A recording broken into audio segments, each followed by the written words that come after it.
Hey son, we'll go to Guangzhou to visit our grandma next week. Huh? What kind of transport will we take? Do you mean by travel bus? It takes a few hours. I really hate it. Let me think about it later. Let's watch TV first.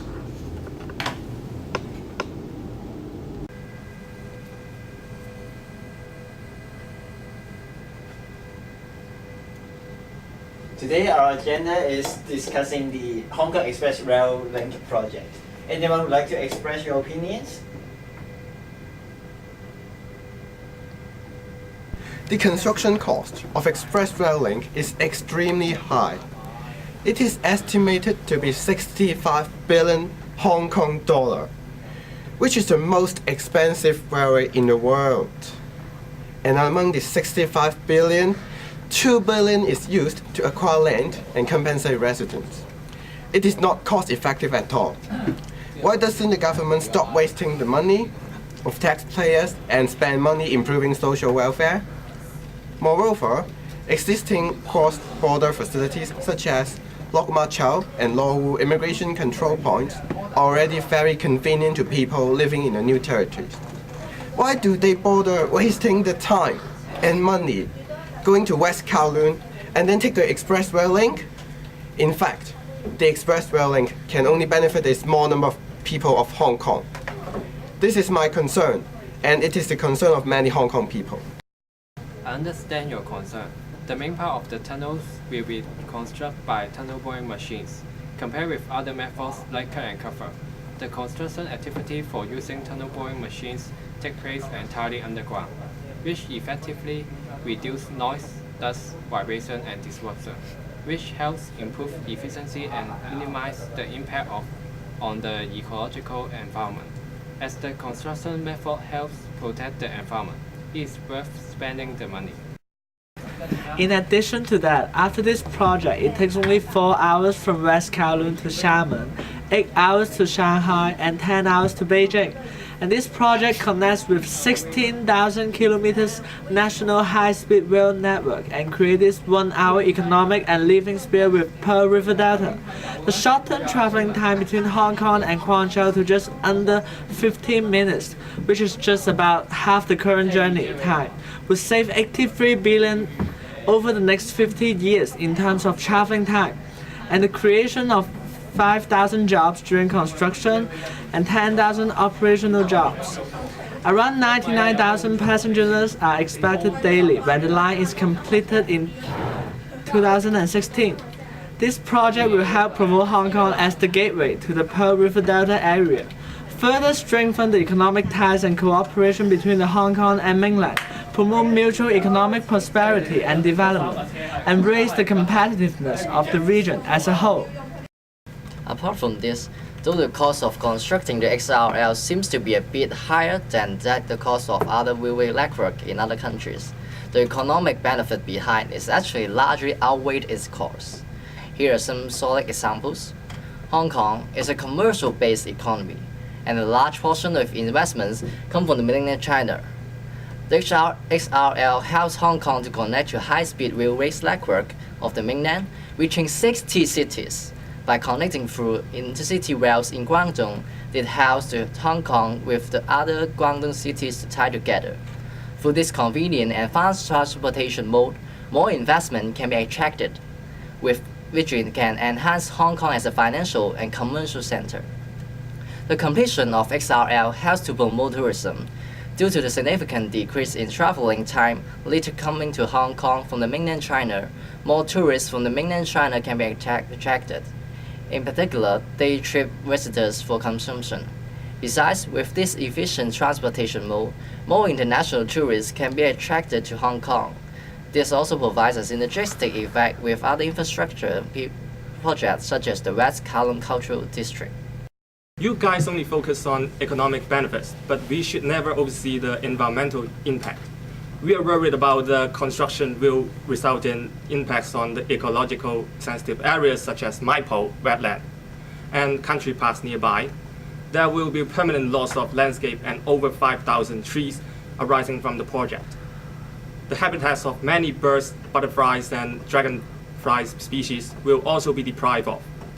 This will lead to landscape impact and a reduction in biodiversity. Also, we call for more concerns about the noise impact of the project on sensitive receivers like residential developments and education institutions at West Kowloon. During the construction phase, around 7 decibel airborne noise will be generated due to cut and cover activities, piling and spoiling transportation, etc.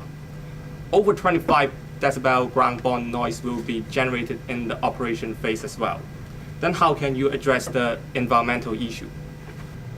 We have taken into account the possible environmental impacts. There are potential measures to minimize environmental impact. During the construction phase, general site practice including the location of noisy machinery away from sensitive receiver and the use of silencers, regular maintenance of plant and equipment, and the reduction in number of machines used at any one time. During the operation period, ground-borne noise will be mitigated with appropriate check from design. For airborne railway noise and fixed plant noise, adequate noise control treatment such as barrier, silencers, and quiet plan will be adopted. Yes, you're right, engineer. The use of tunnel boring machine (TBM) techniques has been proven to be effective in avoiding adverse ecological impact. The construction will try to avoid affecting those ecologic sensitive areas like maple wetland and country parks. And in these working areas, the identified habitats are generally of low ecological value. There would be approximately 53 hectares of low-value habitats lost, 60% of which are developed area or waste ground. All the affected trees are common species with an average of medium to low amenity value. And none of the affected trees is champion trees or registered old and valuable trees. The trains will be electrically operated and therefore air quality impact is not expected. So overall speaking, the EIA report concludes that the direct ecological impact from this project is low, so your concern is solved. I have to disagree with you. Actually, the ecological value is high. Wait a minute. Let me say something first. As a representative of the Choi Yun Chain, I express strong objection to the proposal of land resumption and clearance. Choi Yun Chain was the home for 50 families which have been living here for generations. And in the lane of development, our local community will lose the cultural diversity and social level. 2 women from our village share with tears that their losses of houses and the whole community that they have lived for all their childhood was totally destroyed and disappeared. They even claims to sacrifice their life if the government insists to resume our land. We criticize the government for not conducting enough public consultation on such an important project and fails to conduct any social impact assessment before deciding to demolish our village. Besides, why does government have to choose our village for the construction of station? Actually, we have proposed an alternative location for building a terminal station in Kam Shan Road instead of a village. Also, the compensation issue has yet to be settled. Some of our residents are not satisfied with the compensation price. Do you understand? I'm sorry that the mainstream opinion is that the well should get the go-ahead as soon as possible. And under the new package, compensation for landowners has been raised from $219 to $526 per square foot, an increase of 140%. And for those who have lived in the area for more than 10 years, they may get an allowance of $600,000 or $500,000, plus the option to buy a cheaper flat in the new territories under the home ownership scheme. And for those who have lived in the village for less than 10 years, they will receive priority if they seek rehousing in public estates. All affected villages like you will be in line for removal allowance ranging from $3,000 to $10,000. And this is the best we can do. And it is the final offer and there will be no further increases. We hope that the project can go ahead on schedule as it is huge and important to Hong Kong. Oh, so son, you can see all the pros and cons on the TV. In fact, this express rail link is a civil engineering project, and its objective is to provide a better quality of life. Though it's relatively expensive, but it's worthwhile as there will be a lot of benefits. The government has tried its best to strike between future economic growth and the harmony with the nature, and this project met the four principles of a project being in harmony with nature. Unavoidably, there is an urgent need for this project, and we have been using the alternative method, which is the tunnel boring method, to minimize our impact to the environment.